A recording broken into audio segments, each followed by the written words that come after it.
Good morning, Honorable Chair. My name is Salat Hussein, Fiscal Analyst. Good morning, Chair. My name is Joseph Wangai, representing the Office of Director of Committee Service, Senate. Good morning, Chair. John Chege, Sergeant at Arms. That's all from us, Chair. Thank you. You're welcome. The OAG. Morning, Chair and members. I'm Muriki Patrick, the liaison officer. With your permission, Chair, my colleagues can come on record. Morning, Chair. My name is Phineas Jagoa from the Office of the General, Kakamega Regional Office. Good morning, Honorable Chair. My name is Peter Gitonga, Office of the General, Kakamega Regional Office. Thank you. Okay, that's it from the OAG. Okay, Controller of Budget. Good morning, Chair. My name is Gilbert Gachanja from Office of Control of Budget, liaison officer attached to this committee. Thank you. Very good. EACC. Good morning, Chair and honorable members. Patricia Chebet, EACC liaison to this committee. Very good. National Treasury. Good morning, Chair. My name is Edith Kanata from the National Treasury. I think that's it for the institutions and stakeholders that are supporting us. This is an interesting setup because we are looking at the financial statements of the County Assembly, but the County Assembly also has a Public Accounts Committee. Clerk, did we invite the Public Accounts Committee of the Assembly? Yes, Chair, we did, and I can see the committee clerk, and I believe the members are also in the room. Thank you. Okay, Chairman, Public Accounts Committee of the County Assembly, please go on record. Thank you, Honorable Chair, Honorable Senators. My name is Dr. Ruto Boniface, representing the great people of Mukura West, Chair, County Public Investment Accounts Committee of Busia. Thank you, Chair. I have my team. I request they do the introduction. Good morning, Chair. I'm Rupia Kennedy, Vice Chair of this committee. Good morning, Chair and honorable members. My name is Morina Chiang, a member of the committee.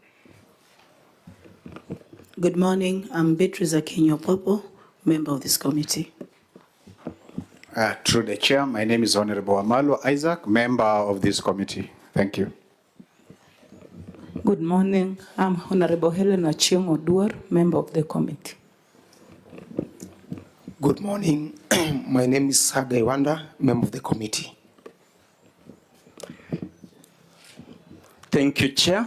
I'm Honorable Bonventure Makoha, MCA Buhaya Central Ward, leader of the minority, member of this committee. Thank you. Chairman, those are your members? Or there's another member who has not introduced themselves? Thank you. Allow with your permission, Chair, I have the clerk of the committee. Okay. Yes, introduce himself. Thank you, Chair. My name is Alfonso Quara, Senior Clerk Assistant to Public Accounts Committee, County Assembly. Thank you. That's it, Chair? Okay, fine. Let's go to the County Assembly, the Chair of the County Assembly Service Board, who happens to be the Speaker. Speaker, go on record. Good morning, Chair. My name is Wafulo Odilo, Speaker of Busia County Assembly Service Board. With me, I have members of the board and my clerk. I think we can allow them to be introduced. Yeah, we can first get the clerk as the accounting officer. Thank you, Chair. I'm CPA Gabriel Rambo, Acting Clerk, Busia County Assembly. Thank you. Other members of the board?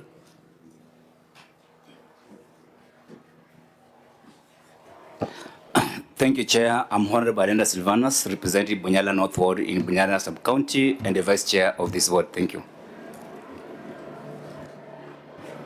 Thank you, Chair. I'm Kenneth Imweni, Chelsea, member of the board. Thank you, Chair. I am Mercy Seraphine Wanyonyi, a member of County Assembly representing the minority in the board. Thank you, Chair. My name is Namboka Belinda, a member of the Service Board and the Chairman of HR Committee. Thank you.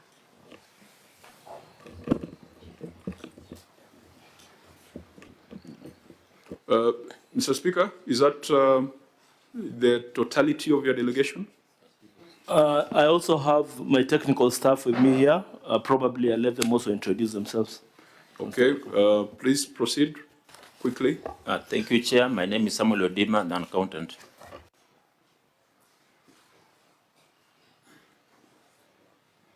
Thank you, Chair. My name is CPA Benedicta Zoese. I'm the internal auditor.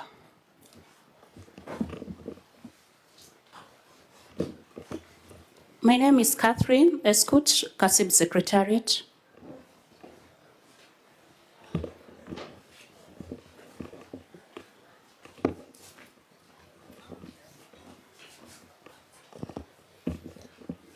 Thank you, Chair. My name is Francis Magoha, Deputy Clerk.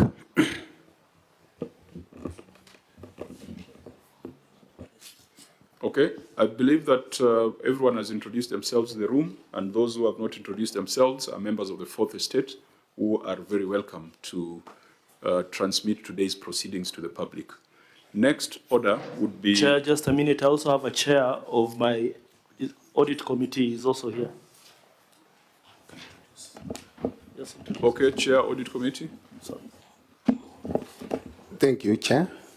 My name is CPA Dixon Malanga, Chairman Audit Committee, Busia County Assembly. Thank you. Fine, let's proceed to the next order, which is administration of oath. The Clerk of the Senate will facilitate that, and the oath shall be administered on the Speaker and the Clerk of the Assembly.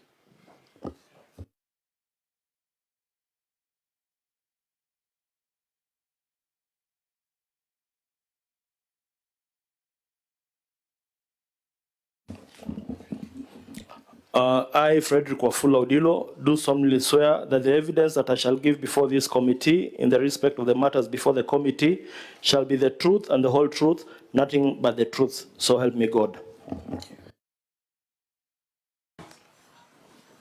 Next, the Clerk.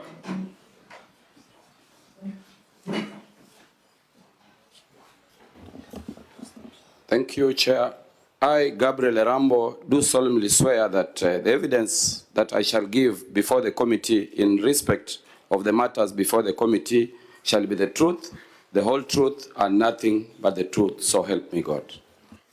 Okay, the Clerk, you shall then formally table your responses.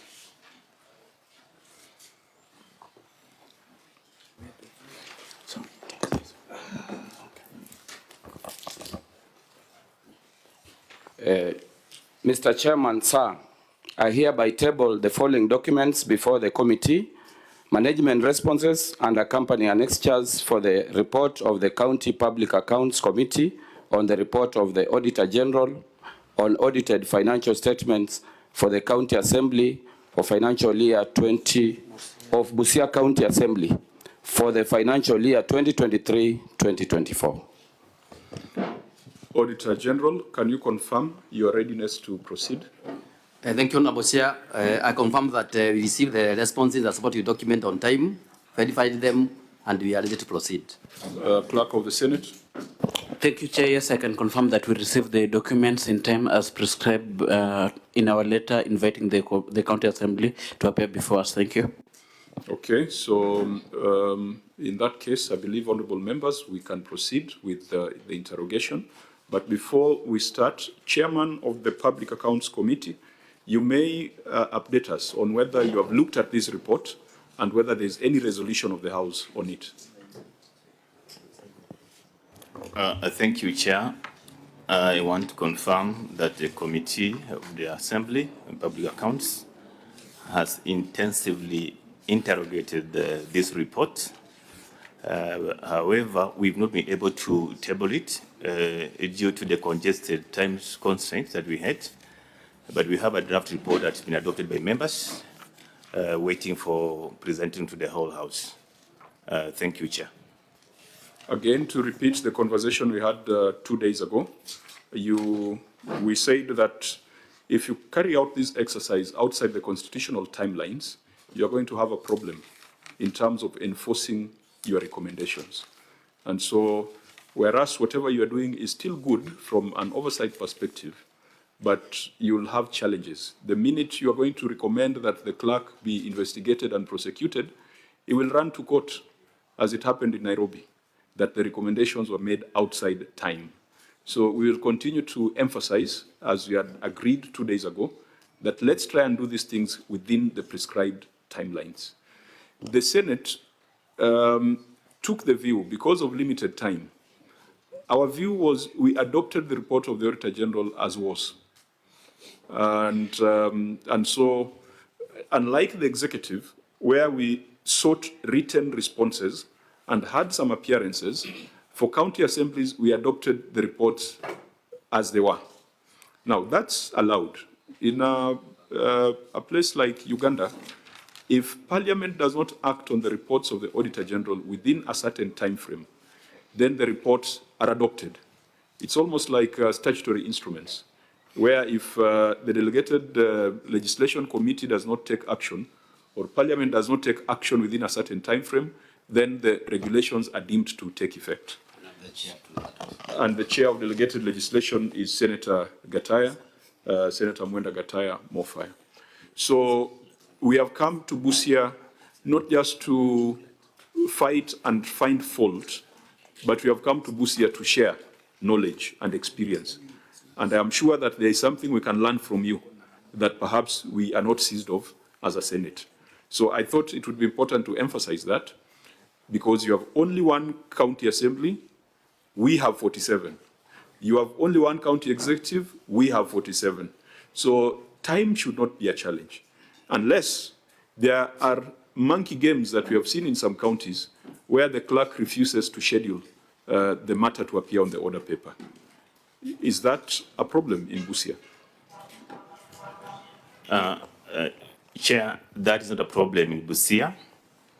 I still want to confirm that if it were not for the preparation for Senate machinery coming over, this report would have been discussed in the whole House. Two, I also say that what we are benefiting from Senate machinery is that some of the advice you are giving us in terms of cutting down the backload, we are aligning ourselves to the provisions of the law. So I want to assure the Senate committee that we'll do everything possible, that when we resume our business this month, we are able to prepare this particular report so that we're able to dispose it off, and the recommendations contained therein purpose to be implemented by the board. Thank you, Chair. Okay, now let's come back to the reports that we have. In the introductions, we noted that the clerk introduced themselves as acting clerk. This committee has, in the past, taken a very cautious position when it comes to dealing with an acting clerk. Mr. Clerk, why are you acting? Thank you, Chair. I'm Substantive Director of Finance, Busia County Assembly, and Busia County Assembly Service Board appointed me 8 months ago to act as the clerk because the substantive clerk went to court. So I think there is a case between the service board and the clerk substantive. Thank you. You are Mr. Gabriel Esonga Erambo? Yes, sir. At the time of signing these financial statements, which was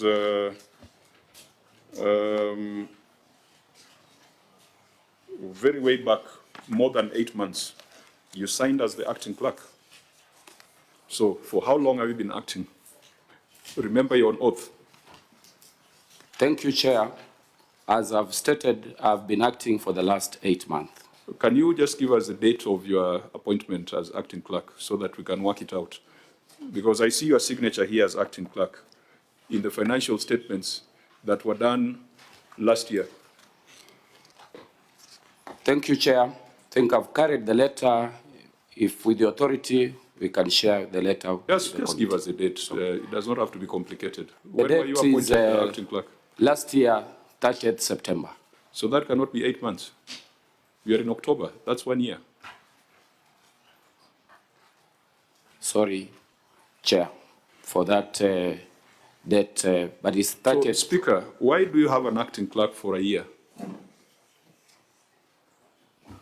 Chair, as he has stated, we had an issue, a disciplinary issue with the substantive clerk. He was called before the committee, the board, and he preferred to go to court. So the issue went to court, and I think the hearing was even supposed to, the final judgment was supposed to be today, so I don't know the outcome of that. But it's because of court case or the court issue. So what is the implication of the matter in court, and how does it stop you getting a substantive clerk? Because you need to tell us whether there are some orders that were issued. Yes, yes.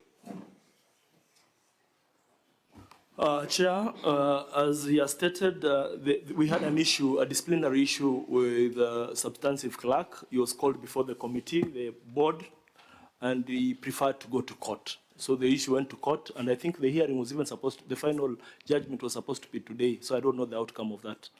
But it's because of court case or the court issue. So what is the implication of the matter in court, and how does it stop you getting a substantive clerk? Because you need to tell us whether there are some orders that were issued. Yes, yes, there are some orders that were issued that we should not interfere with that position until the matter is solved at the court. Are you able to share the citation and the order? Secretariat should be able to. Because our experience is that acting clerks are at the mercy of MCAs. They cannot make any serious decision. The MCAs are always threatening to throw them out. That's the situation. That's the truth. An acting clerk cannot be firm, cannot say that this is what the law requires. They'll always be promised that you, if you don't approve our travel, we shall not appoint you.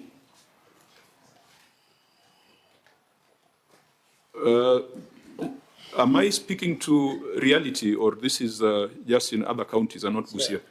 Chair. Honorable members, I think this committee, I agree with you, Chair, we have intervened before. And I think myself, the Vice Chair, and yourself, we had an acting clerk for the longest in Kilifi.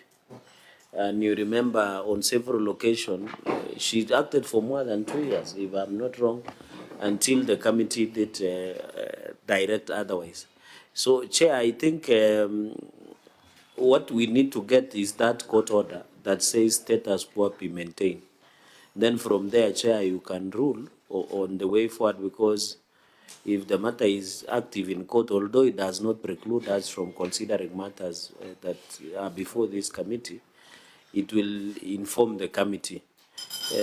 Maybe, clerk, are you able to share also the invitation that you did send to the clerk, the substantive clerk, to appear for disciplinary action? And number two, did the County Assembly Service Board sat and suspended the clerk?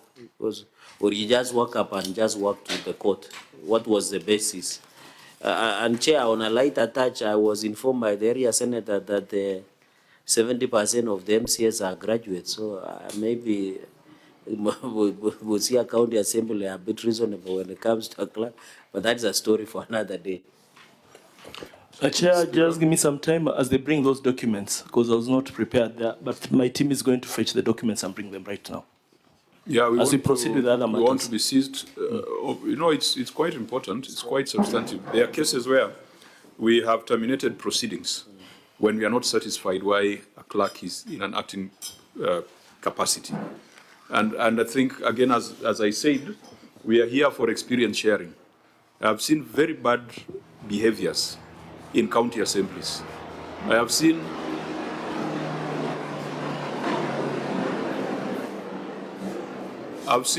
very drastic turnover in the position of the clerk in county assemblies. A clerk is appointed or dismissed on the basis of whether he's going to approve travel requests or to approve loan requests or salary advance requests from members of the county assembly. So I hope that that is not the situation. Since we are in Busia, we are already in Busia, perhaps members, we could attempt to prosecute the issues, but I hope that the orders, someone is extracting the orders so that we are satisfied that this acting clerk, who is the accounting officer, is in that position out of necessity. Can we get to know from the speaker whether you have had such like nasty experiences, maybe now that you have the acting clerk? From members. No, I think the reason that led to the suspension of the other clerk was simply because of a report from the park committee on audit issues. That is what led to his suspension. But when we called him in for disciplinary measures, he preferred to go to court. But we have that court. I think it's just an issue of, it's just send it be printed. We have it here. No, Dr. Ari, the risk, you know what the speaker said, because you're familiar with the matter of Nairobi County Assembly and the Alcoholic Drinks Board, where the Assembly made an adverse recommendation on the administrators of the fund, and they went to court, saying that the recommendations were made outside time. So that's a danger also of you doing your work outside time. If you're going to make adverse recommendations on any officer, let it be done within the constitutional timelines. I hope that is not one of the objections that the clerk has raised in the matters before court, but we'll not get into the substantive issues. We'll be satisfied if we see the orders that have maintained status quo.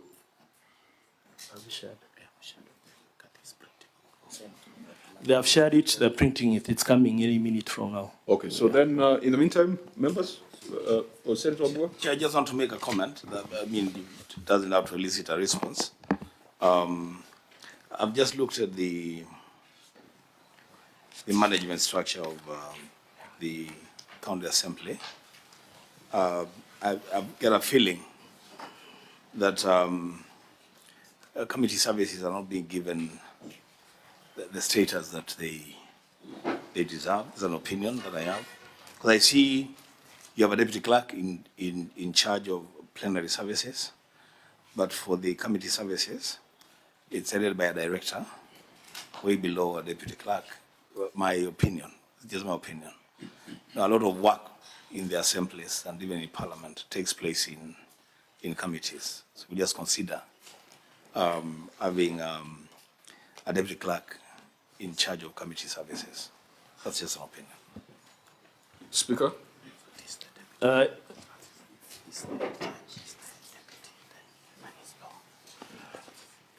don't know whether to, can you come up again? Because what I know, we have a deputy clerk, he's actually here, he's in charge of the plenary. But he's also in the committee service. Yes. He's in charge of the committee service, actually, the deputy clerk. Is the deputy clerk substantive? Yes, he is. If the president were not there, and then there's a deputy president, who would act as a president? The deputy. So why do you have a substantive deputy clerk, and then you fish someone from somewhere else to be the acting clerk? Chair, we did not fish from somewhere else. You fished from another department. In terms of seniority in the establishment, he's more senior with more years. And I remember your resolution when we met last in Nairobi, you were very categorical that we needed somebody with an accounting background to be a clerk. It is not in law. It is just a recommendation. Yes. My question is, you have a substantive deputy clerk earning a salary with all the benefits. When the clerk is not there, why can't the deputy clerk act? Because that is the essence of deputizing. Do you have a deputy speaker? Yes, we have a deputy speaker. When you have traveled, doesn't the deputy speaker assume the chair? He does. Or members decide to pick the MCA for another area? No, chair? He does, Chair. So, in terms of corporate governance, what does that say about Busia County Assembly? Chair, just to put it in a better perspective, when we met last, we had appointed actually one of the deputies as the accounting clerk. It was a lady in that meeting. She's one of our deputies. And the resolution from you, okay, the recommendation from this body was that we need to have somebody with an accounting background for that job. Speaker, there are things we can direct, and there are things that you must do in accordance with the law. I've just given you the illustration. Yes, I've heard that. Once you have a deputy speaker, whether the MCAs like that deputy speaker or not, when you are not there, the deputy speaker takes charge. Isn't it? Yes. When the clerk is not there, and you have a deputy clerk appointed by the paying a salary with all the benefits, why can't the deputy clerk, unless there is an issue of competence? Yeah, Chair, that's what I wanted to come to, with your permission. What is the qualification of the substantive deputy clerk? He has a master's. In what? Statistics. Is a deputy clerk here? He's here. Can you hand him the mic so that we know why he can't be a substantive clerk?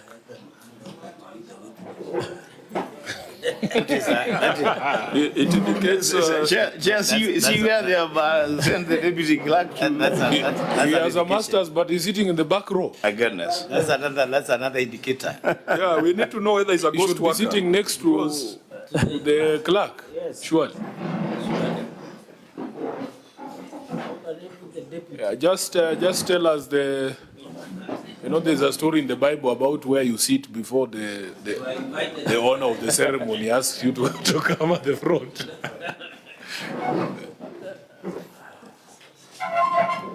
Yeah, I think that is much better. That's much better. That's your seat. Okay, so just guide us on your qualifications from your degree to your master's and any other professional qualifications you have. Thank you, Chair. My name is Francis Makoha, Deputy Clerk in charge of Legislative Services in the County Assembly of Busia. My qualifications I have a bachelor's degree in statistics from Moi University. Then I have a master's degree in statistics from Masinde Muliro University of Science and Technology. I'm currently undertaking a doctorate degree at Kenyatta University in matters to do with public policy and management. I'm working on my thesis. That's all for now. Thank you. Is it possible you overqualified for the position of clerk? Have you ever expressed interest in the position of clerk for Busia? It's a yes or no. It's like we want to know the prevailing circumstances. There's no vacancy actually at the moment. So in that respect, I will not express that. But I'm waiting. When the vacancy exists, I'll definitely love to do that. Okay. So, Deputy Clerk, with that kind of background, I'm sure you're familiar with the County Assembly Services Act. Very much. What does it say in terms of exercise of functions of a clerk during vacancy or inability? It's very explicit. The deputy takes charge. The deputy clerk takes charge in those circumstances. Why didn't you take charge? We work at the behest of the board, and it's only the board that can delegate those mandates. It is not delegated by the board. It is explicitly stated in the County Assembly Services Act, and for avoidance of doubt, it says, if the office of the clerk is vacant, or if for any reason the clerk is unable to exercise the functions of his or her office, the deputy clerk, or in the absence of the deputy clerk, any other officer in the service appointed by the board may exercise all the functions, duties, and powers of the clerk. Was the deputy clerk absent at the time of that appointment? He was not absent. Speaker, in terms of your submission, let it be guided by that section of the County Assembly Services Act. That is our compass. Well guided. So, can you explain to us why you skipped that gentleman there, rendered him a ghost worker, and picked someone else to perform functions that he is, by statute, required to undertake? I can confirm in this sitting that I just promoted him last year from the position he was to a deputy. So from the board perspective, we felt he had not gathered enough experience to run that assembly. If he has experience to be a deputy clerk, then he's got experience to be a clerk. Surely, Speaker, in all due respect, I think cut your deputy some slack. For you to make him a deputy clerk, what you are saying is, in the event that there is a vacancy in the office of the clerk, he should be able to step in and perform the functions of the office. Because now what you have done is, now he is getting instructions from an acting clerk, and he's a substantive deputy clerk. That's not fair. Well guided. Senator which one came earlier? Is it the appointment of the finance officer to the deputy clerk or the promotion of the substantive deputy clerk? Substantive came a bit earlier. I think there was a difference of about 2 or 3 months. Then you skipped him, then you go the finance officer. We don't know these individuals, and luckily, we have not, personally, I have not interacted with any of them in my stay in Busia. So I'm not canvassing for somebody. I'm just referring to the law. Well guided. Because the other mischief that happens in county assemblies is that one day, and I hope not, the assembly may impeach the speaker. And then, once the speaker is impeached, the assembly selects an MCA to chair the board. It has happened. Yes. And yet, the law requires that in the absence of the speaker, who is the chair of the board, it is not the deputy speaker. It is the vice chair of the board who takes over. Or is it in your understanding? No, I agree with that. Yeah? Yeah. So we must be loyal, we must pay fidelity to the law. Otherwise, it's going to invite a lot of problems. And I hope that that scenario is not going to play out in Busia. It has played out in my county, where the speaker is impeached, and then the members gang up to find another member to chair the board. And then during that period, there's a lot of looting and bad things that happen. And yet the law requires the vice chair of the board to be the one to take over. So please, we must emphasize that. Luckily for us, we are politicians. So we can pick up signals of what is happening and what is going on. They might not want to say it because it's very difficult for some of these interested parties to express themselves freely when their bosses are seated there. You will leave Busia tomorrow, Chair, but he has to remain here and to deal with the consequences of the proceedings here. So I think we leave it at that. But maybe one just in a minute. So Speaker, what you are telling us is that you sat, these deliberations was not done you alone. You sat as the County Assembly Service Board and you decided that the acting clerk should be the current director. Number Finance, two, yeah, the director of finance. So it was a board decision, number one. Number two, so that you answer both, is I wanted to, is whether this decision after making it, apart from experience, do you have legal department within the county assembly that maybe you consult before making that decision? Maybe if you can clarify those two issues. The assembly, in fact, in terms of, yes, we had a department, we had a legal officer, but unfortunately the legal officer has left for other greener pastures. So the entire assembly, we only have a contractual legal officer. We don't have legal officers in the assembly.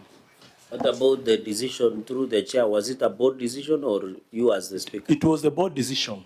Yeah. Okay, now, CPS Samuel Odima, is he in the room? Yes. Who's Samuel Odima? Yes, Chair, I'm here.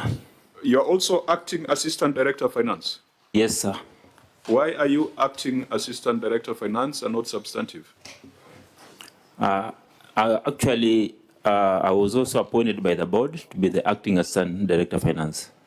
Speaker, why is such an important position on acting? Because the substantive Director of Finance has gone to be the clerk.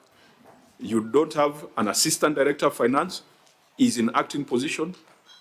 How will you achieve your objectives with that kind of team?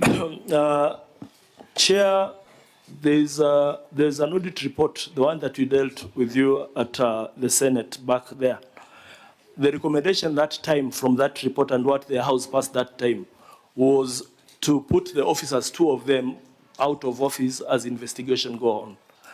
Apparently, when Rambo, Director of Finance, left and the clerk that time, the entire department, we did not have any person qualified to be an accountant. So the only thing that we could do that time, because we have a ceiling within the assembly, that the employees are overemployed, we sourced expertise from the executive. We actually wrote a letter to executive requesting that they second for us officers to the assembly. It applied to him and also to the internal auditor. So Mr. Odima is seconded from the executive? From the executive. It means that in the entire establishment, you have only one CPA? One. Only one CPA? And one, no lawyer, no auditor. You don't have a lawyer and you are a legislature. That is the scenario we are in. You don't have an auditor and you are an oversighting body. That is the scenario we are in. You don't have a CPA and yet you're supposed to scrutinize fiscal strategy papers, budgets, and reports of the Auditor General.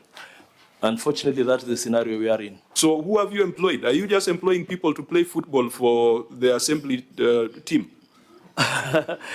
When we joined the assembly, sir, the capping of the assembly given to Busia and I think other assemblies is 100 staff. Let me ask you, Speaker. We have seen other county assemblies appear before our Budget and Finance Committee to discuss the question of ceilings. Chair, I've seen ceilings being raised, including for my county in Nairobi. Have you come to the Senate to ask or request for that? Yes, we've done that. Our ceilings have always been raised based on by CARA. When we have a discussion with them, we've never had a problem with that. The problem that I have... Point of information, the ceilings, oh yes, you're right, CARA. CARA, we've been dealing with them. I thought you were saying CRA. No, but CARA. The ceilings, that decision is made at the Senate. Okay, but we've always received equivalent to either the way the other assemblies get. The problem that we have here, we had an overstaffing. The first, I think, assembly employed 150 people against a ceiling of 100. And that 100 or 150 people, all those people, they lacked requisite skills. That is the scenario we are in. Because, like, for example, I have 11 drivers with 2 vehicles. Naweza ongezewa maji.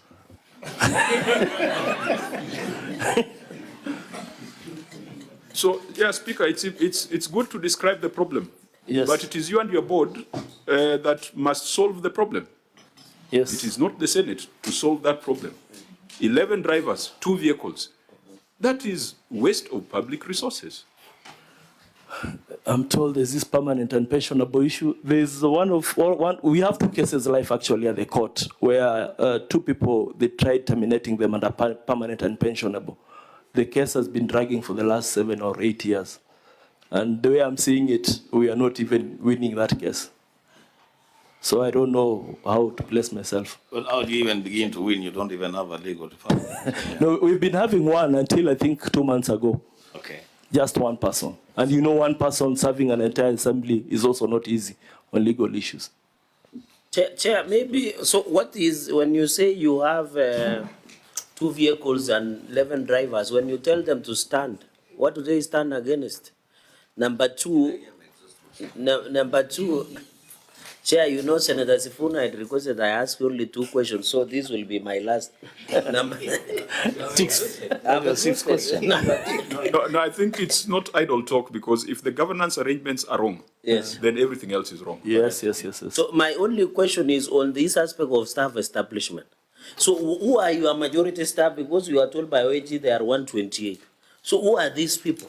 Because if you are telling there are 11 drivers against 2 vehicles, let's assume 128 less 11, that's 118 remaining. Who are these 118? Because if you are lacking, if you are lacking the legal person or legal department, which is critical because our business is to legislate just like the MCS, if you are lacking audit, so who are these people? Thank you. Chair, as he prepares to answer, I do recall that the Employment Act provides for declaration of redundancies. If somebody was employed to do a certain job and that job ceases to exist, you declare them redundant. I mean, there is a procedure for that. Why are you saying you're going to lose the law, the case? And for me, Chair, there is a broader conversation there, and the judiciary must be told that sometimes the law is about common sense. It is not about just insisting on things because somebody has a letter. It is common sense. Even that judge, surely, who is handling that case must know that Kenyans cannot be paying for people who do not have any job to do. What would be the rationale? You know, that is an explanation that I don't expect any rational person to make. So why are you saying you will lose the case?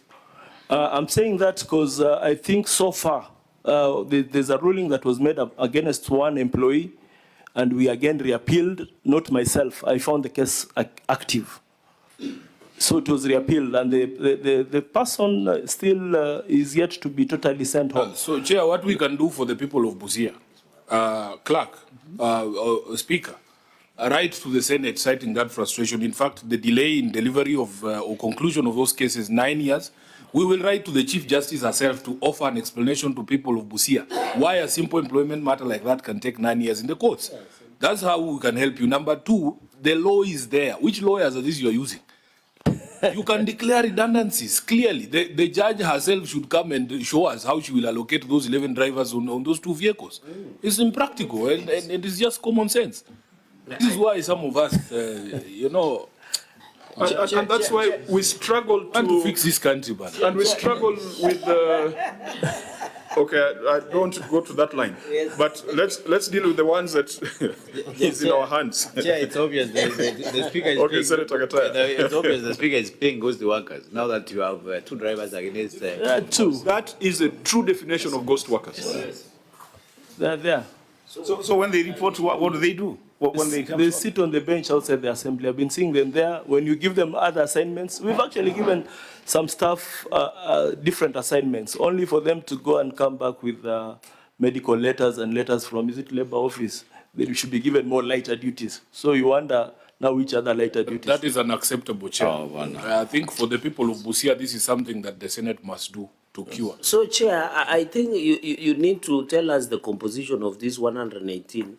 And Chair, with your indulgence, I have seen compensation of employees. You need to clarify this. In the period ending June 2023, basic salary of permanent employees was 258,584,870. There was an increment of almost 100 million of 358,291,665 on page 19 of your financial statements. So why was this increment? What were you doing here? Who are you employing? So that, Chair, they can answer with what is this 118? Who are these people? Because we have just been told about the drivers which are 11 against. From 100 million. How many more questions? This is 2023 and this is 2024. The chair has protected you. But what I can check that we've never employed anybody. I've never employed anybody. Speaker, let's talk to the numbers. Yes. Maybe, Chair, the simpler one the Speaker can ask was, as they look for the other 100 million, the increment in your power. I'm just asking a simple question. What is the segregation of your staff? You have told us about drivers. You don't have audits. You don't have legal. Who are these people? Just a simple, direct question. Are they in catering? Are they in sports? Where are they? Are they clerks? Can you let Rambo answer that? Global answer. Thank you, Chair. We wish to respond. The employee compensation of employees, that increment of 252 in 2023 and 358 in 2024. These arose due to the yearly increments, and also included in this figure are sitting allowances for honorable members. And then Wait a minute. Yes. We are comparing like for like. 22-23, 23-24. That explanation does not make sense. Salary increment cannot be 100 million.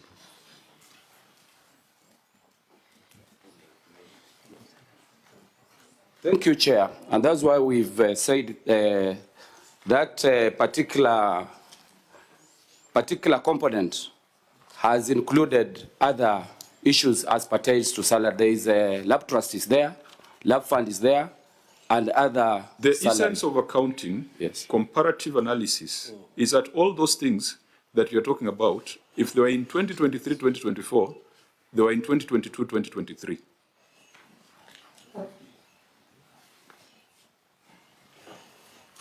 Thank you, Chair. With your kind request, if we can avail the breakdown for that difference. You are the accounting officer, having usurped the power of the deputy clerk. Now you must respond. Now you must respond. We are not giving you time.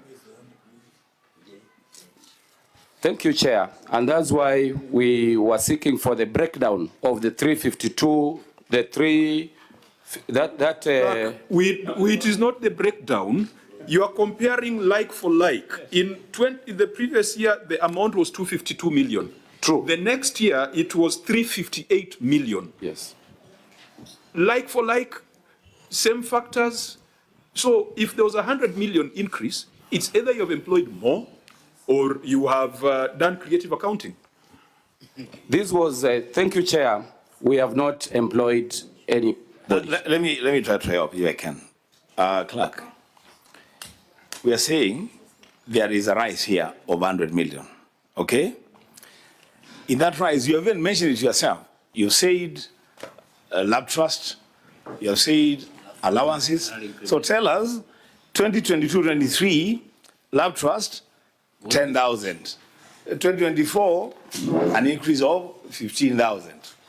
What constitutes the 100 million? That's the question that we're asking. It should not be literature. Let's deal with the figures.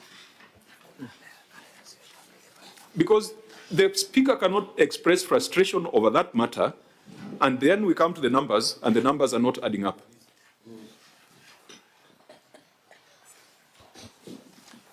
Thank you, Chair. As I had requested, we are getting back to the breakdown of the 352 million. I may not be able to give the breakdown offhand. You know, these are financial documents, and I was requesting if you could allow me to give the breakdown. What is the outlier event that led to a rise of 100 million, if it is not employment or creative accounting?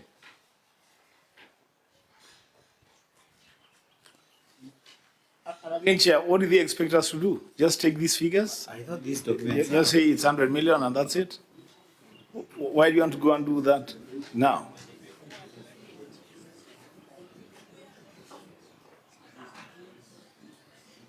Because by the time we are accusing employees, we must also be sure that the numbers in these statements are making sense.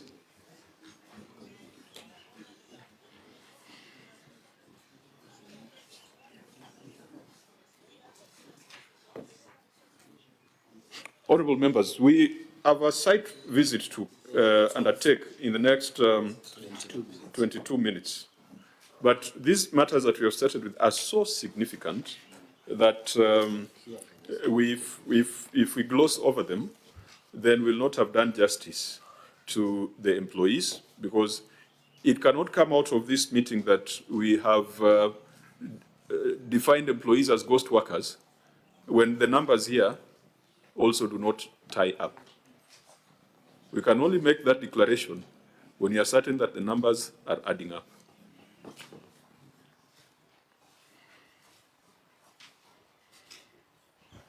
Chair, from where I'm seated, when you look at that table for period 2023, that basic salaries of permanent employees and personal allowance, if you lump them up, they'll give you the salaries for that. This one reporting for 2024, from where I'm looking at, they must have consolidated those two figures. Because our IFMIS is very right, and we know the salaries as 350. Speaker, you have designated someone as an accounting officer, and we have already expressed our views on that. Let that person earn his salary now. Thank you, Chair. Earning this salary is it's not easy, but thank you. And thank you for your observation. You know, I've really been having it rough. As the Speaker stated earlier, I was out of the office. You ought to also to have even sympathized with me. Now that I've just come back, and I've never even tested this salary of the clerk. I'm earning salary of director. But thank you. As I stated earlier, Chair, you know, I've just done my arithmetics. The 358.2 million minus the 252.5 is giving us a variance of 105.7 million. And as I had just stated earlier, Chair, is that what happened, I can confirm there was no employment. These were normal increments, yearly increments to staff. What percentage increment would that be? And the lab trust, these, we had also, in this salary, we have been paying a pension for honorable members, which had not been captured in the previous years. My brother. Yes. There's a guidance that you've been given by your speaker. That is where the math is. I don't know why you're going to other things. Maybe the speaker should start earning your salary as well. Thank you. That issue of consolidation, Chair. Yeah, just let the numbers talk. Thank you. But it also speaks to something bigger around, you've got a template. And auditor, I think you have a responsibility to advise. There is no way you're going to consolidate in 1 year and disaggregate in another year. What kind of, what principle is that in accounting? Patrick, is that an explanation that makes sense from a professional perspective? A chairman does not make sense because for comparative purposes, there ought to be consistency between 1 year to the other for you now to be able to compare transactions that are close of account for any entity. Thank you. So, Speaker, how do you want us to support you in your views that you have ghost workers when you also have ghost figures in the financial statements? I've indicated they're not ghost figures, and I think the auditors have not claimed there's any money lost. The issue is just consolidation. Remember, Speaker, yeah. It is not just the auditor to say that money was lost. The Assembly, Senate and Parliament also has an oversight role, and that oversight responsibility can be original. We don't have to wait for the auditor to tell us that money was lost. Thank you, sir. I want to take you back to page 2 of the same document. When you look at it, basically the statement of receipt, you see it's basically a summation of those two figures. The variance between those two is about 19 million, and I think that is a general salary increment. Table for payments, compensation to employees. Mr. Speaker, let me summarize this by saying this. I would have probably explained this within a minute, but you have seen it has taken you and your team of experts almost 20 minutes. You have a serious problem of capacity that does not reflect the general population of Busia. Leave alone the assembly of Busia as a county, the county of Professor Julia Ojiambo, the county of Amos Wako, the county of Okia Umtata, that the apex legislative body in Busia can demonstrate such sloppiness. I think you need to do something. Otherwise, you will go the route of other speakers, because you cannot achieve, you can be the best speaker in the world, but if you don't have a team, you are going to be sabotaged and you will not be able to achieve anything. Noted, sir. So I hope that the Assembly Service Board, because that role, the Speaker is just the chair of the board. The board, your duty is to support the Speaker in making these decisions. It's not just about earning allowances and per diems. So we have been a bit harsh on this, but we must demonstrate to you where the problem lies. And if you're going to have a problem with the 11 drivers, then you must also have a problem with your experts at the apex who are not doing the right things and rendering proper advice. But you must also comply with the law on the County Assembly Services Act. There is no shortcut to that. If you don't like your deputy clerk, then do whatever administrative action is necessary to remove him. When we didn't like the deputy president, we impeached him. Noted, well guided. And see what problems now you're in. No, there is no problems. I think Wambua, there is no problems. I think you are misleading. Dynamics here. But we have a professor now. Yes. Yeah, fine. Fine. So, Chair Park. Thank you, Chair, for those intensive observations. I want to submit, Chair, that as a committee, a report of financial year ending 2021, which we discussed at the Senate, there were recommendations that the Senate committee did pronounce herself on. And it's touching on the challenge that we just discussed, Chair.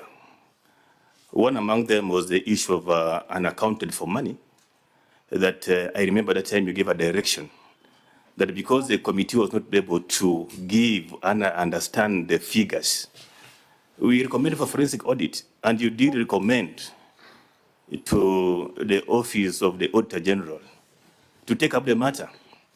You also did give a ruling that the EACC picks the matter because these are some of the cumulative arrears that we were not able to understand. So I think joining from where we are, because we say we're in a learning process, that we need to fast track to what extent how those direction that you gave been implemented. Then equally, Chair, I want to say as an assembly, we've not interfered with the administrative section of the county assembly. Maybe confirming that we are conversant with the law and our role as members of county assembly, possibly something that's different from other county assemblies. Going forward, Chair, I still believe even this issue of acting, it arose out of a public accounts committee that we say there are issues that the accounting officers are responsible to, we don't need to answer. And I think going from that position, we'll not be having these acting positions. Because as you said, when the person is substantive in the office, he takes that responsibility without fear or favor, because the law is protected. And finally, Chair, the clerks to the county assemblies are on P&P. The county secretary, who is an equivalent of the clerk of the county assembly, are on contractual terms. Maybe I invite you, my seniors, look at it and see that a person cannot take the position of P&P to sabotage or fail to do work because it's a provision in law that's guiding or protecting them. So it's something that I think we need to see, because the County Government Act or the county assemblies is not giving a provision that these guys are on contract or whatever. So that's an observation we realize that is impeding on us. Would you be happy if the clerk did not have security of tenure? We will not be happy, but we are saying that like the scenario we are now, for over 3 years, we've been having officers in acting position. And the gaps that you realized that you mentioned, and from your direction, when you are the Senate Chair, with due respect, you did say, when you appear next, we do not want these positions of acting. But the law is saying you cannot fill this substantive position because an officer who is there has gone to court. Two, Chair. Doctor, you're mixing up issues.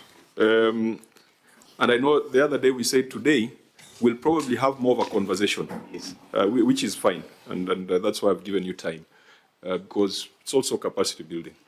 Let us not depart from what the County Assembly Services Act says with respect to the position of the clerk. Yes. There is no reason why this gentleman is an acting clerk when you have a deputy clerk. Yes. That is what the law says. So there it is the Assembly and the board that has decided to take its own interpretation, which is contrary to the law. The doctor is raising an issue that I think is fundamental to be highlighted. Just the way we have stipulated time periods for conclusion of cases in certain matters, for instance, election petitions. I don't see why the judiciary should take 3 years to determine the suitability of someone to hold the office of clerk. And that is a broader conversation that we have, because this will continue to be a problem for as long as that court order exists. I mean, as a lawyer, I know that everybody has a right to be exposed to the law, to be treated equally and fairly under the law. But we are saying in Busia now and in other places, the judiciary is the weak link. The judiciary is a weak link. If there are cases of ghost workers that have taken 9 years, if there is a case concerning the employment status of a clerk that has taken 3 years, we are not helping these county entities to be able to perform for the people. Yeah, and I think you had captured it very well, that those frustrations can be communicated to us and we can have a conversation with the judiciary. Senator Chiraki. I think I agree that as Senator Sifuna had proposed that you write to the Senate, because having sat here for some time, Chair, most of the clerks, sometimes when you leave them acting, it exposes to county assembly, especially on the administrative arm of non-functionality. And I've given an example of Kilifi where for the entire session we were in 2017-2022, the clerk was acting and we used to terminate the proceedings, and we thought that could be a strategy of the county assembly for non-accountability. And I want to thank you, Chair, because despite the clerk acting, we can still proceed, because we realized it was a game that was being used by some county assembly service board to avoid accountability and make sure when they are appearing, they have an acting clerk, knowing very well that as a parliament, we had made a rule against any acting officer at the state level to appear before us. So I agree, and I think finally we need to agree with this Employment and Labor Relations Act quote and the Employment Act and Labor Relations Act, that the way we are proposing even issues of corruption to be determined within 24 months. I think also we need timeline, because by the time they are finishing with these 7 years, 8 years that they are hearing and determining this case of your employees, they might be automatically declared redundant, and it can become burdensome in terms of payment. If you have to pay the salaries cumulatively plus the allowances, it will affect the performance and functionality of the entity. So I think the judiciary also, I agree with my colleagues that the judiciary also must ensure that when they are hearing and determining employment cases, both at the county assembly, county governments, and all entities, they should try and fast track so that they don't subject most of our government entities to unnecessary inefficiencies. Thank you.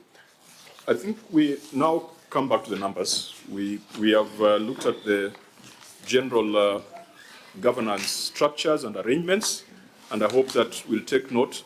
Dr. At the end of this conversation, we shall revisit our earlier directions on top of any new directions that we are going to give today. If you go to the report of the Auditor General, this was a qualified opinion, Auditor General? Yes, Honorable Chair. And there were just 2 issues? Yes. What is the status of the issues and a basis for qualified opinion? Honorable Chair, the 2 issues have been addressed. So the overdrawn cash book and unconfirmed transfers to other government entities? They have been addressed. They have been addressed by way of an explanation or by a way of relevant entries, journals, and financial statements? For number 2, Honorable Chair, the adjustment have been made in the current, in 2024-2025 financial statement, which you have already audited. Okay. In the first overdrawn cash book, was it just a matter of explanation? They have provided documents confirming that in the subsequent month of July 2024, the cash book was not overdrawn. So in your view as the Auditor General, do we close that? Yes, Honorable Chair. Fine. So let's go to pending accounts payable and staff payables. Honorable Chair, that one has not been addressed. Would you just quickly read out what your observation was? Thank you, Honorable Chair. As at 30 June 2024, the Assembly reported 248.4 million as pending accounts payables and sub-payables. And that 248 million included payables brought forward from 2020-2021 financial year and 2022-2023 financial year. That was the matter, Honorable Chair. Because there could be people who are following and not reading what we are reading. It's not a very long paragraph. Just read out the paragraph. Thank you.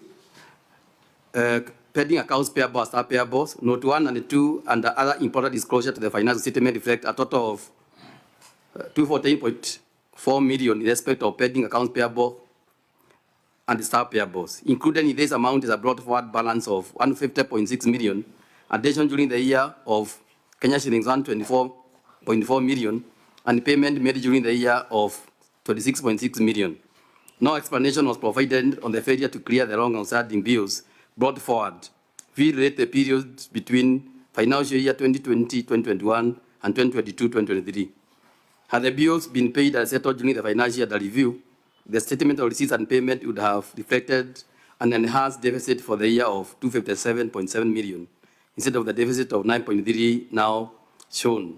Failure to settle bills during the year in which they relate, they are incurred, distort the final settlement for that year and adversely affect the budgetary provisions of the subsequent financial year to which they have to be charged. Thank you, Honourable Chair. What was the response of management? Clerk? Thank you, Chair. Management response. Management agrees with the auditor's observation that the pending bills as at 30th June 2024 amounted to 248,435,354. Management wishes to clarify that accumulated pending bills up to 2022-2023 financial year arose due to receipt of less exchequer funds than the approved budget in the previous years. At the beginning of the 2024-2025 financial year, the County Assembly appointed a pending bills verification task force to authenticate and establish the status of pending bills as at 30th June 2024. The committee verified bills and confirmed an amount of 196,154,227.57 to be eligible for settlement. Therefore, the reported amount in the audit certificate for 2023-2024 financial year of Kenya shillings 248,435,354 was revised and Kenya shillings 196,154,227.57 adopted and has been incorporated in the financial statements for financial year 2024-2025 in the statement of financial position opening statement on 1st July 2024. As of the date of the response, management has settled 91,699,761.75, leaving as an outstanding balance of 104,454,465.82. It has also developed a payment plan that will guide the settlement of the remaining pending bills from the previous years. Management has provided the following for audit verification: Appendix 3A, which summarizes the summary of undisbursed amounts in the previous financial years. And then Appendix 3B, that is the report from pending bills, verification committee. Then Appendix 3C, that is summary of the status of financial year 2023-2024 pending bills as at 30th June 2025.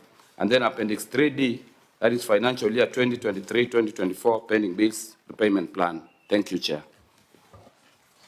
Auditor General, what's your take on that response? Thank you, Honourable Chair.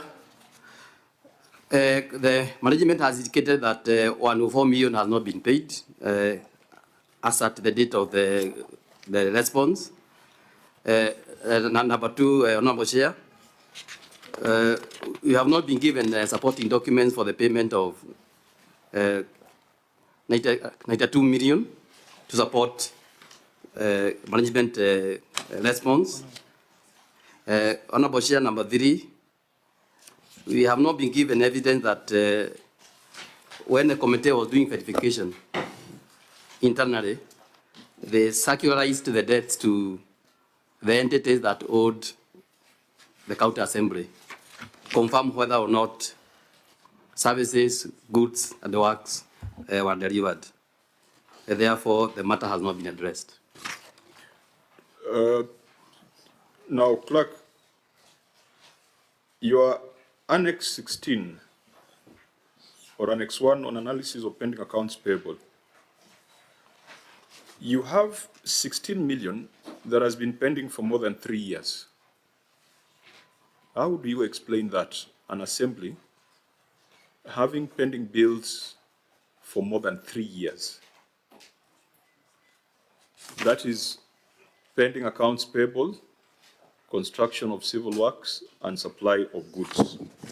16 million, you've done an aging there, greater than 3 years. How is that, how does that come to be?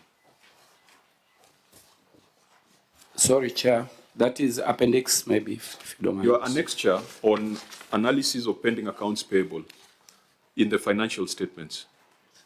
Remember, our financial statements is our source document, not the annexures you have provided. We probably have not rigorously interrogated, but you have a schedule there of the people you owe on civil works and supply of goods. Before we go to the staff, why would you have 16 million outstanding for more than 3 years? Thank you, Chair. We've really been frustrated, Chair, the previous years. We have always been making our requests, but this issue, we also thank you, Chair, for having spearheaded the issue of autonomy, because those are some of the challenges that we have been going through. We request for funds, but when it reaches to the approval level, the funds are not approved, and that's why some of our suppliers have really had a problem. But that would, I hear your argument. It would apply for debt 1 year old. But what about debt 3 years old? You look at some of the people you owe money for more than 3 years. Somebody Insurance Brokers Limited, provision of general insurance, 4.5 million. Insurance is a cash and carry business. That is what the Insurance Act requires. So when you owe an insurance broker 4.5 million for 3 years, is that a debt that should be in your book? Thank you, Chair. That is not fair, as observed. And with your authority, we were requesting the auditor wanted to add something with the authority on that particular matter. Thank you.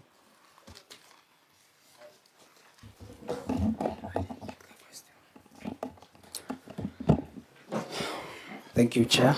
Maybe I'll request if you can repeat the question. But the expert has said you are a better expert than him. What do you want to add of value if you didn't get the question? Here is somebody who has provided services close to 3 years now. He has not been paid. Yeah, thank you, Chair. I think during this, the audit of financial year 2023-2024, it's true that... Just a minute. Clerk, what did you want the officer to address himself to? Because he might end up giving us a long story. I asked a very specific question. What do you want him to address? Thank you. I saw him, the issue of aging analysis, why the debt for 3 years, the 16 million, the 4.5, had not been paid within that. Okay. Address yourself to that specifically. It's okay. Thank you, Chair. It's true that during that period it had not been paid, but after now the verification of the pending bills by the committee that was appointed by the board, the bills were later now ascertained and were paid. Because when you go to that supporting document for Appendix 3C, it now shows the summary there as that the bills now for over 3 years are no longer existing again. That is when you go now to the supporting documents. That is Appendix 3. Of course, they might not be there, but the bills that were 2 years old are the ones that are going to graduate to that column, because it's about aging. Yeah. So it's not just enough to tell us that the ones over 3 years are not there. The ones over 2 years are going to translate to be the ones over 3 years in the financial statements that we are looking at. Now, why would a county assembly have pending bills totaling to 100, even though now you have disputed the 248, even if you revise it to 196 million? What would be the explanation? Is it that you have budgets that are not funded? Okay, as per the supporting, maybe the clerk. Thank you, Chair. As stated in our management response, we clarified that we've had challenges. You can be able to see our appendix we have not, this is accumulated pending bills from 2013 when county government started, and we didn't receive over 500 million. And those are some of the issues that are affecting the assembly up to date. Even the issue of the 11 drivers, those are issues that happened in the first assembly, whereby we had our speaker who was there, Wakili BM Wamalwa. And those are some of the times we didn't receive all the exchequer. We have, in fact, the auditors also clarified and even captured that in their report and requested, if possible, if we can be helped in any way, those funds be brought back to the county assembly. They will help us settle most of the debts and even remain with some surplus. Thank you, Chair. So if we look at the pending bills payment plan, we'll be able to see your plan of action. Can you just demonstrate that? You say we go to Appendix 3, 3B. Thank you, Chair. With authority, if we can table to your clerk, because the schedule had not been attached. No. You have referred to the payment plan here as Appendix 3B. I'm looking at Appendix 3B. Show me where the payment plan is.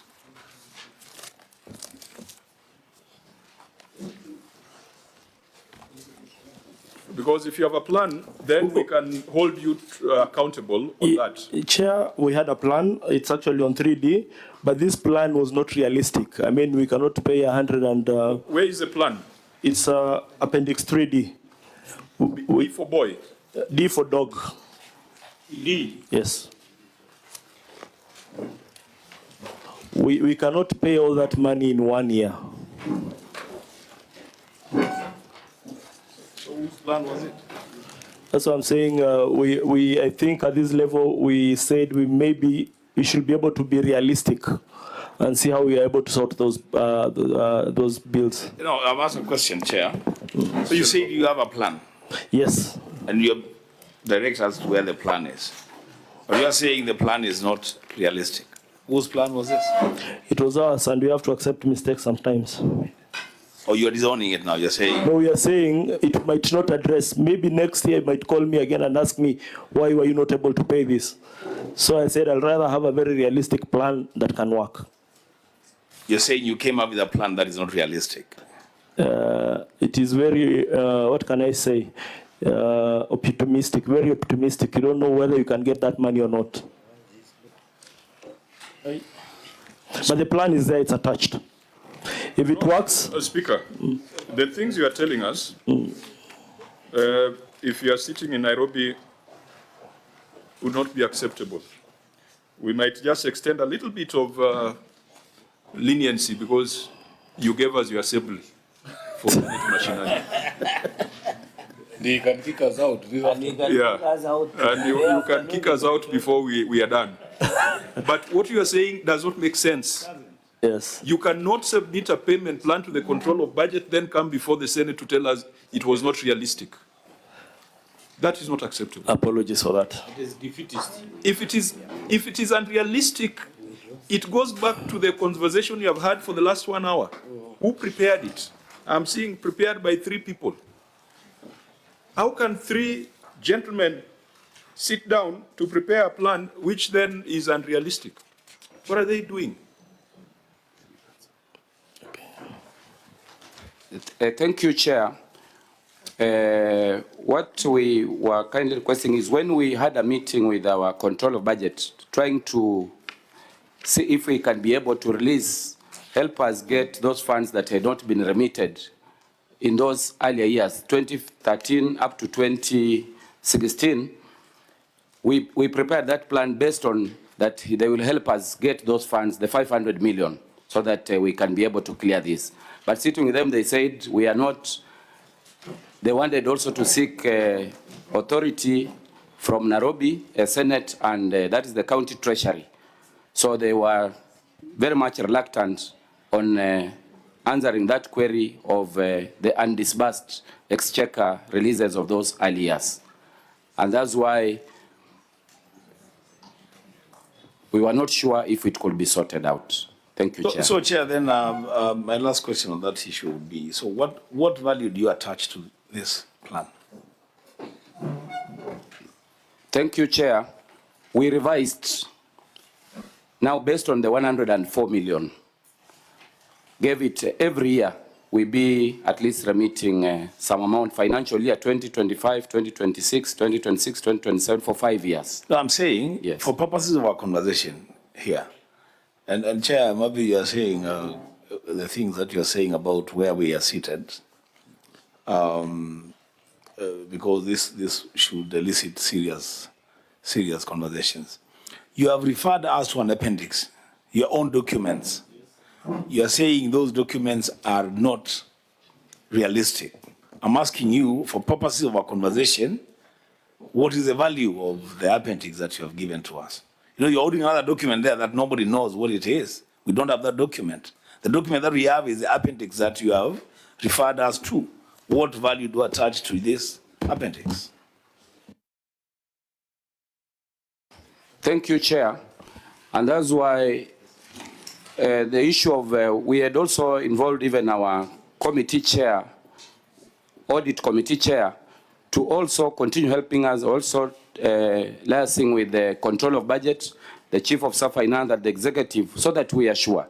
Sometimes we prepare supplementary budgets, but when they go to the CEC. That's my question. Boss, let me try and answer that, Chair, through the Chair. This, whatever was given here as a plan was basically an ideal situation. We've come to realize everything actually in devolved unit is not ideal. A typical example, like last year what happened, we had a budget, and we received a budget cut, I think was it 80-something million? 87 million. So under that circumstances, how do we pay those people, the suppliers? We just have to... What does the law say about pending bills? Fast charge. Yes. So if you're going to fuel your 2 cars and 11 drivers, but the first expenditure should be to take care of debt. Come to page 150 of your submissions, for example, just to demonstrate to you what your problem is. Because, fine, you've got pending bills owed to suppliers, you're killing local businesses because you're not paying them. You've got amounts owed to MCAs. Such a long list of money per diem to MCAs. These guys are going to impeach you, Speaker. They are going to impeach you. You've got a long schedule here of small per diems owed to MCAs. Yeah, I hope you're not inciting the MCAs. No, I'm just warning him of the danger ahead. Now, come to page 150. I think this is much more serious because this is to do with statutory and third-party deductions, where you already have an interest of 16 million due to late submission. And of course, interest accrues every other day. Who is going to take responsibility for this 16 million? Because these are statutory deductions. You have deducted, but you have not remitted. That is an entirely internal problem and fault. Are you seeing the amount of money that you owe as principal under statutory deductions? Go page 150.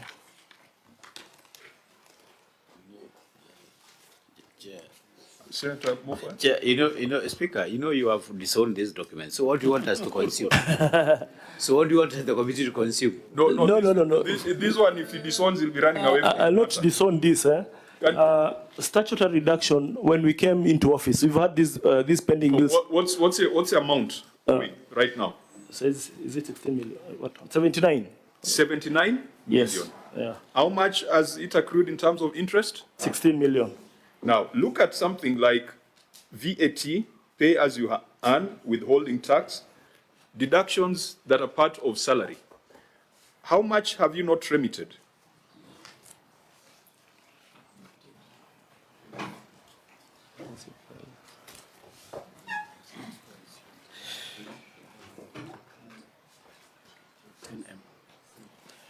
There's 10 million, I believe, for VAT. 10 million? Yes. Payroll deductions, isn't it? Yes. So how then can you have 10 million of payee VAT, and all those things not remitted to the relevant agencies. Can you explain to us? Clerk will answer. Thank you, Chair. These are some of the, as at now, we received the KRA auditors. They are on the ground auditing some of the taxes. You know, they come up with such pending bills, which had not even been recovered. So this is your declaration. Yes. This is your report that is signed by 3 people on the 31st of July, 2025. So let's leave KRA out of this. This is your report telling us that you didn't remit 10 million to KRA. How do you pay a salary? And Treasury, you'll need to help us. When you pay an employee 100,000, tax is a percentage. Doesn't the system compute that automatically? Treasury.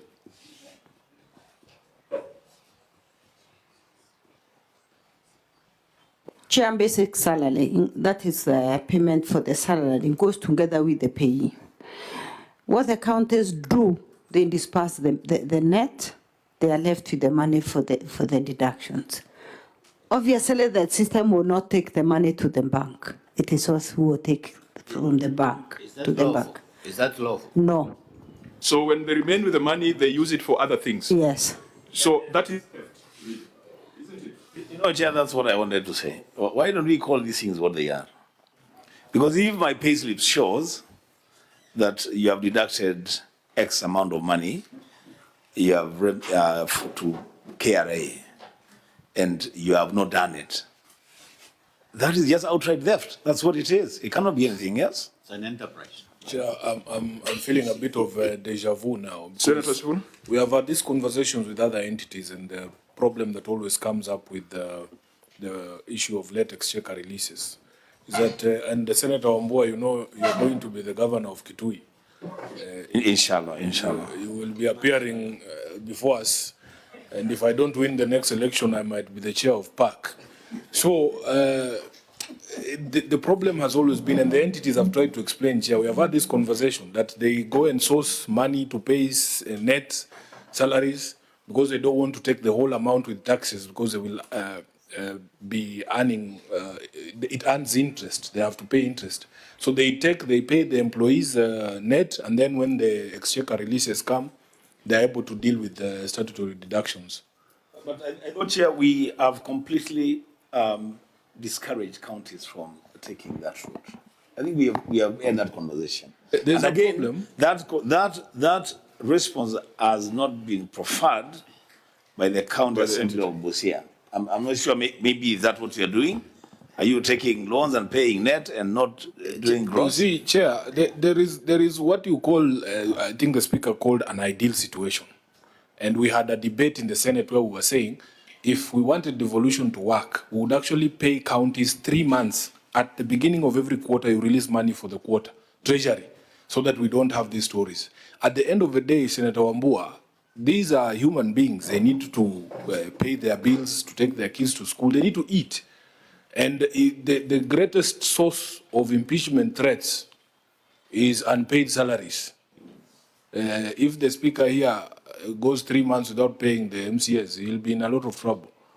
And the reason why these things replicate themselves, our counties are the same. What happens in Nairobi is the same thing that happens in Kitui and all across the country. So our biggest focus as a Senate should be on that expert who we send to National Treasury to send money to the counties. I don't know, but the accountability does not lie there. I think accountability lies with the Speaker of the Assembly. I do agree, yes. And the Speaker of the Assembly should be able to tell us what they have done, because there is no blanket audit for county assemblies. Each county assembly is audited as an entity.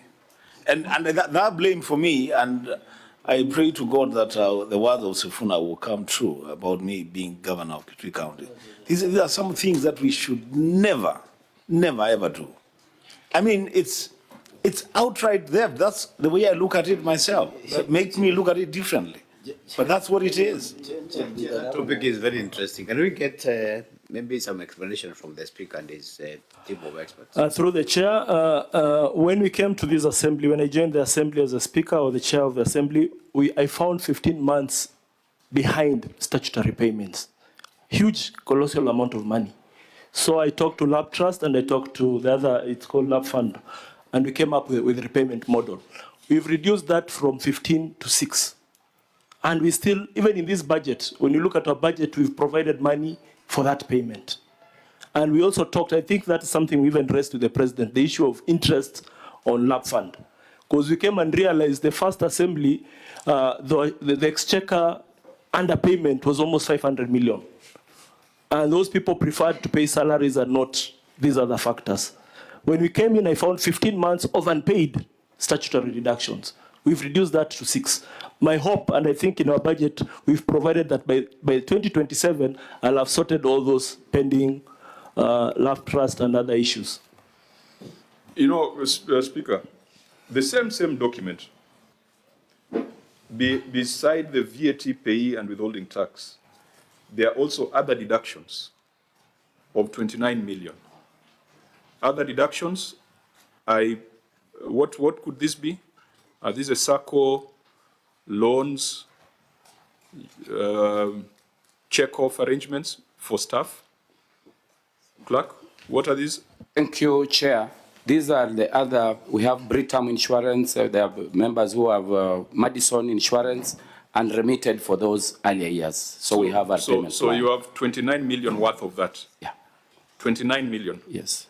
And in your payment plan, you are only planning to pay 9 million out of the 29 million in 1 year. And this is premium contribution by an employee, perhaps for a child's education cover. Can we be human? Even if they're idle employees, but the deductions from their pay slip needs to go where it should go. Chair, acknowledge that, and that's why I'm working around the corner to make sure that whatever 15 months I got as pending, I've cleared that before my time ends. But this cannot be endorsed by the Senate, that out of 29 million of what you owe employees, what you have pinched from employee salaries, that you are planning to, because if you are paying at a rate of 9 million every year, it is going to take 3 years. In 3 years, the insurance covers will have lapsed. Because you understand, if you don't pay premium for 3 months, it lapses. You are killing your employees. Then Busia, you know, we want people to want to work in counties, be it the executive or the assembly. Why would anyone want to work in the county assembly of Busia? Could that be the reason why you are not attracting the kind of talent that you need to run Busia? Because of small HR and hygiene issues. This is a crisis, Speaker. This is a crisis. You need to have a much more ambitious, aggressive repayment plan, particularly on things to do with staff and things to do with your members. Noted, sir. So when you said that you have done another plan, is it a plan that will be resubmitted to the control of budget? Yes, we'll do that. We'll go into discussions with them after that. And I think like for the first year, I've given even 27 million this sitting here as a repayment plan for that. So going forward, I believe I should be able to finish, but I'll submit later. I want to agree that now it is not admissible. Maybe we'll discuss with them later. Yeah, so I think when we are doing our report, we will also indicate our reservations around that plan, but you must prioritize matters to do with the welfare of your staff. Noted, sir. Now, we are going to do very quickly the remaining issues. Irregular use of direct procurement method, 4.99 million spent through direct procurement method without adequate explanation on this particular matter. Auditor General, you had raised it. The county has made a response. What is your position on the response of the county? The response is not satisfactory. Okay, could you indicate what the county, what the assembly needs to address? Honorable Chair, they did not justify use of direct procurement in that matter. And therefore, Section 103, subsection 1 of the Public Procurement Asset Disposal Act 2015 was violated. Okay. Clerk, why did you violate the law? Thank you, Chair. Our management response hereby. We have considered the management response. Yes. And have asked the Auditor General to give us their view on it, and the auditor is still not satisfied. Thank you. And that's why we state that the supplementary budget, which included the budget for phase 2 of the tender for the landscaping and electrical razor wire fencing, was approved towards the end of the financial year under review. Due to the limited time, other procurement methods could not be engaged other than direct procurement for the second phase of the project. Having engaged a supplier in phase 1 and adhere to section 103, subsection 2B of the Procurement and Asset Disposal Act 2015, which states that the procuring entity may use direct procurement where there is an urgent need for the goods, works, or services, and engaging in tendering proceedings or any other method of procurement will therefore be impractical, provided that the circumstances giving rise to the urgency were neither foreseeable by the procuring entity nor the result of the dilatory conduct of its part. In addition, due to the need for standardization in respect to installation of electrical razor wire fencing, the management engaged the same supplier in the first phase as per the PPDA Act 2015, section 103(2)D, which states that the procuring entity may use direct procurement. The procuring entity having procured goods, equipment, technology, or services from a supplier or contractor determines the additional supplies shall be procured from the supplier or contractor for the reasons of standardization or because of the need for compatibility with existing goods, equipment, technology, or services, taking into account the effectiveness of the original procurement in meeting the needs of procuring entity. The limited size of the proposed procurement in relation to the original procurement, the reasonableness of the price, and the unsuitability of the alternatives to the goods or services in question. We attached Appendix 5A, whereby we have the approved second supplementary budget estimates for financial year 2023-2024, and then another Appendix B for approval of the direct procurement letter. Thank you, Chair. It is that response that the OAG tells us does not address the query. Chair, very quickly, can the OAG, can you provide us under what circumstances a entity around to go direct into those procurements? Very briefly. Thank you, Honorable Chair. Management have even indicated that particular section, subsection 2 of section 103 of the Public Procurement Asset Disposal Act 2015. They have indicated the urgency. In this matter, there was no urgency to do razor wire and landscaping for that matter. There was no urgency on landscaping and on the razor wire. Yes. Then Honorable Chair, number 2, if you look at phase 1 and this is the Speaker's official residence. Yes. We had listed it as one of the places that we were to pay a visit to. Yes, you can visit. Okay. So it is 12:30. Why don't we, because we have the written responses, we have the assessment of the Auditor General, we'll be able to go through those written responses and take a view that then can become the resolution of the House. If there are issues here that requires further interrogation, then we shall write inviting the Assembly to appear before the committee. That then will allow us to do some physical verification. We said we are going through the referral hospital. Yes, Chair. We are, if time allows, come to the Speaker's residence because it's been cited here. And if time allows, we go to the stadium. Yes, Chair. And with your permission, we'd like to request the clerk to be able to be there to guide us for the inspection of the Speaker's residence. Thank you. Okay. The assembly management software, perhaps this is a matter that will be kept in view, because I know one of the benefits of Senate Mashinani is that the partnership with Senate, sometimes we bring some goodies for the assembly. I don't know whether this time round the Senate has done any contribution towards your Hansard software and services. They've done that. We are yet to ascertain to what extent, but something has been done. Okay, so that we shall keep in view, and the other issues we shall process the written responses. Is there any matter that we need to address ourselves to at this point, honourable members? Chair, if I can just interject a bit. Since the hospital and the stadium, they're on one side, will it have been prudent we start with the speaker and then we go to the same place? Because the other two areas you want to visit are on the same side. If we were to visit only one place, it must be the hospital. Okay. So we'll start with the hospital. Okay. Yeah. Okay. Anything you want to, any comment you want to make in closing? No, the speaker. Anything before we adjourn this meeting? No, I'm thankful for the insights. Whatever advice you've given, we'll try and our best to see what can be implemented, and we see the way forward. Okay, thank you for hosting us. Thank you for the facilities, and that has earned you a fairly softer injection. Thank you, thank you. Yeah. May you come again next year. Chair, by the way, as a Senate, I think that thing you mentioned of transfer of technology, the Senate should focus more on that in terms of growing the capacity of the Assembly.